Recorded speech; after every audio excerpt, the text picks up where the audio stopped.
Paz do Senhor, igreja, bom dia, tudo bom? Tudo bom com você, meu irmão, minha irmã? Bem, hoje Minutos com Deus é comigo. Eu queria dividir com vocês um pouco a minha experiência com o Senhor Jesus. Eu, nascido e criado na igreja, meus pais, na verdade isso vem lá dos meus avós, né? Desde os meus avós, tanto paternos quanto maternos, em especial minha avó materna, né? São convertidos ao Evangelho. É interessante porque aí os filhos dos meus avós, né, meus tios e tias, além dos meus pais, claro, também todos foram criados no Evangelho, já no Evangelho, não passaram por aquele momento daquela conversão mais, como é que eu quero dizer,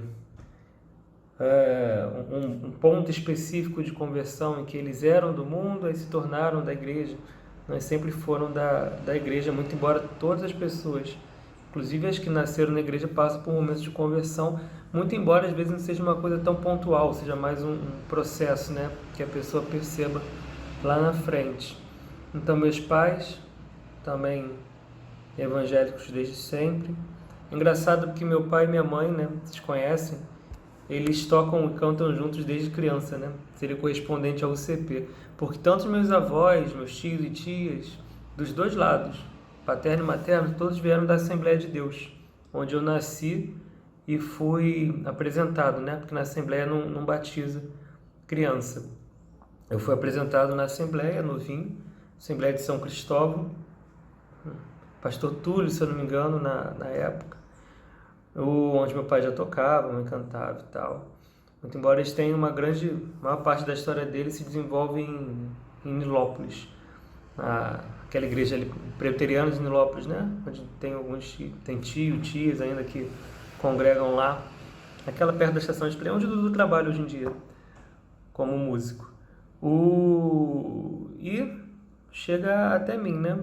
Então, coisa interessante é que tanto do lado de pai quanto do lado de mãe, todos são envolvidos com música. Eu sou a segunda geração, né? Porque meus avós não eram, mas meus pais e tios são de segunda geração de músicos dessa família que vai se passando, se Deus quiser. Daqui a pouco a gente inicia a terceira geração, mas isso é para outro vídeo. Como é que foi? Bem, desde novo na igreja, desde novo tocando na igreja, toquei na igreja pela primeira vez, devia ter uns 6 anos, 6, 7 anos. Isso já foi na presbiteriana do Meier, porque meus pais fizeram essa transição da Assembleia de Deus para a presbiteriana quando eu era novo. Eu fiquei muito pouco tempo na Assembleia, já com uns 7, 8 anos, já estava na presbiteriana do Meier, eles já moravam por aqui. Nós já morávamos por aqui, claro, né? Aí depois de um tempo, fui a presbiteriana do Riachuelo, onde eu comecei a conhecer melhor o Evangelho, né? Aprofundar um pouquinho mais. Meu primeiro pastor no Meia foi, né, o reverendo Eli, e em Riachuelo foi o reverendo Otávio Henrique, que foi antes do reverendo Manuel Marins. E nesse momento, eu ainda era muito novo, fiz a minha profissão de fé. Gostei muito do Minutos de Deus do Ronaldo, que falou, a gente fez a profissão de fé mais ou menos ali no embalo, já estava na idade, todo mundo esperava. Então foi mais ou menos assim que eu fiz a profissão de fé também. Muito embora lá em Riachuelo, a catecúmenos tenha levado um ano, né, que eu fiz com a tia Ida, que já foi para a glória, saudade da dona Ida. Ela, né, e não só eu fiz catecúmenos, isso é uma coisa interessante, né, como você vem de outra igreja, toda a família tem que fazer catecúmenos também, né, então foi meu pai, minha mãe, minha tia, todo mundo que foi para Riachuelo fez catecúmenos, porque meu pai não foi para a igreja do Meia, né, ele continuou na Assembleia de São Cristóvão, e eu fiquei frequentando a presbiteriana do Meia com minha mãe, com minhas tias, e só depois a gente se encontrou como família, né, na presbiteriana do Riachuelo, por isso a gente fez catecúmenos juntos. E ali começaram algumas crises minhas, né, em relação ao entendimento, principalmente da doutrina, né? É muito diferente o que a gente acreditava e o que a presbiteriana pregava como doutrina.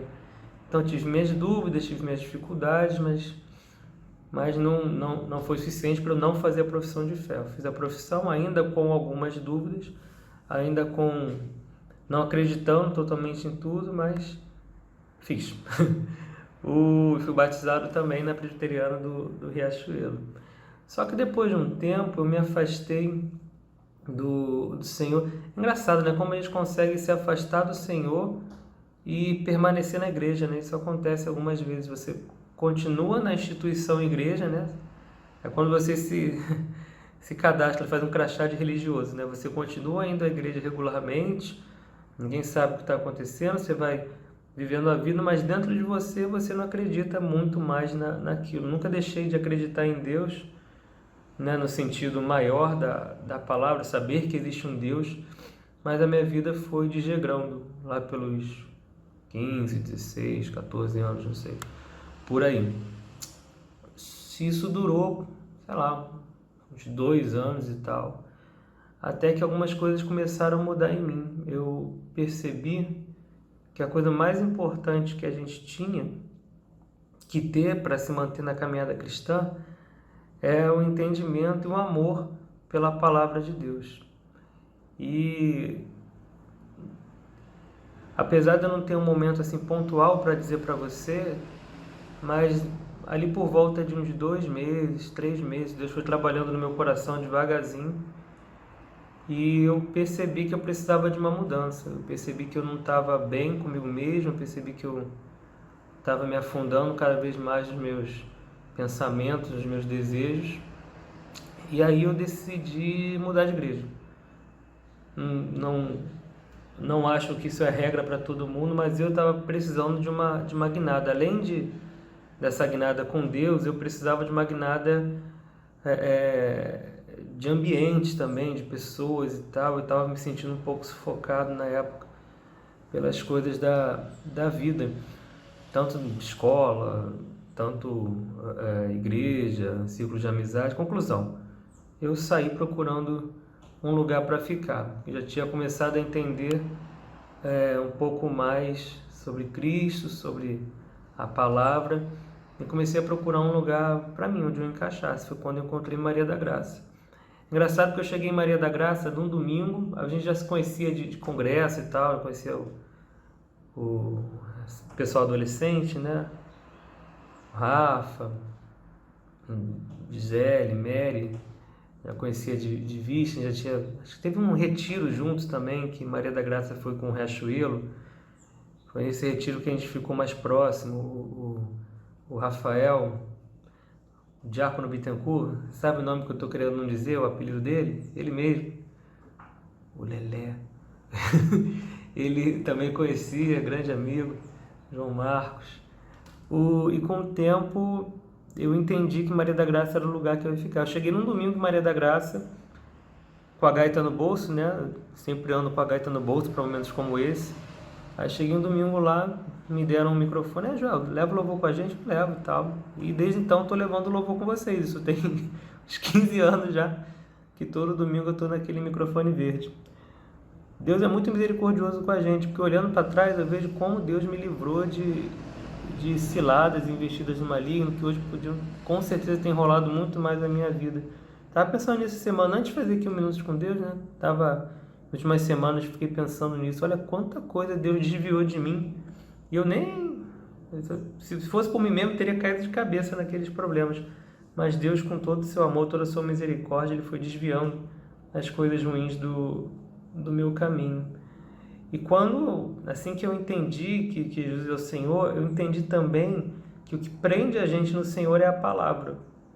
Eu vi vários amigos, tanto de louvor quanto de outros ministérios da igreja, simplesmente abandonarem tudo com o tempo, por qualquer motivo, desentendimento, esfriamento, tanto faz. E foi quando eu entendi que a única coisa que segura a gente no caminho realmente é a palavra de Deus. Foi quando eu comecei a estudar a palavra, ler a palavra todo dia, e isso me firmou de vez. Isso me cativou e é o que continua me cativando até hoje. Por isso eu tenho, deixa eu deixar o versículo com vocês, João 16, não é meu versículo preferido, tá? Tem outros versículos aqui que eu carrego mais tempo comigo, mas esses aqui são bons para atestar o que eu estou querendo dizer. na oração sacerdotal, né, João 17, 16 e 17, Cristo vai falar assim, falando de nós: eles não são do mundo, como também eu não sou. E aí vem o 17: santifica-os na verdade, a tua palavra é a verdade.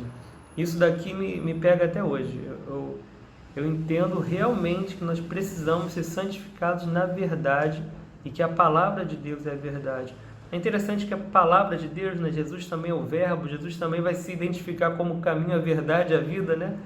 A lei, a palavra, Cristo, a verdade, estão muito próximos, né? Embora não sejam a mesma coisa, apontam para a mesma coisa, que é o caráter de Deus, que é os atributos maravilhosos do nosso Senhor, que devem ser estudados, devem ser compreendidos na medida da nossa capacidade, né? Da compreensão de Deus, claro, e mais do que tudo, devem ser amados.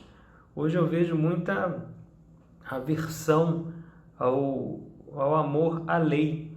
Eu quero, antes de ir embora, só destacar isso: amor à lei não necessariamente é legalismo.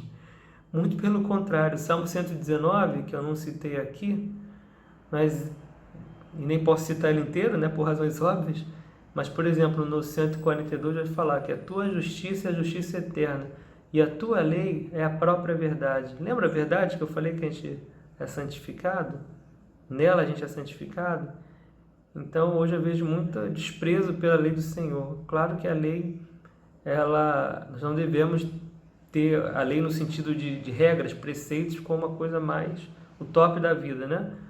Mas a lei, ela tem o seu papel, ela tem o seu lugar dentro da história, dentro do plano da salvação, e nós devemos amá-la, porque ela é sempre boa, perfeita e agradável, porque é a expressão da vontade de Deus. Certo, meus irmãos? Estou vendo aqui que eu passei um pouco do tempo, vocês me desculpem, tentei falar rápido, mas é difícil. Não acho nem que eu resumi muito bem a história, mas fica com esse testemunho meu. Nada segura a gente nos caminhos, senão a palavra de Deus, o amor à lei do Senhor, o zelo por essa disciplina de estar conhecendo e prosseguindo em conhecer mais ainda o nosso Senhor Jesus Cristo, e o amor a Deus acima de todas as coisas. Tudo bem? Fica com Deus, bom dia para você, que o Senhor te guarde no restante dessa semana. Amém.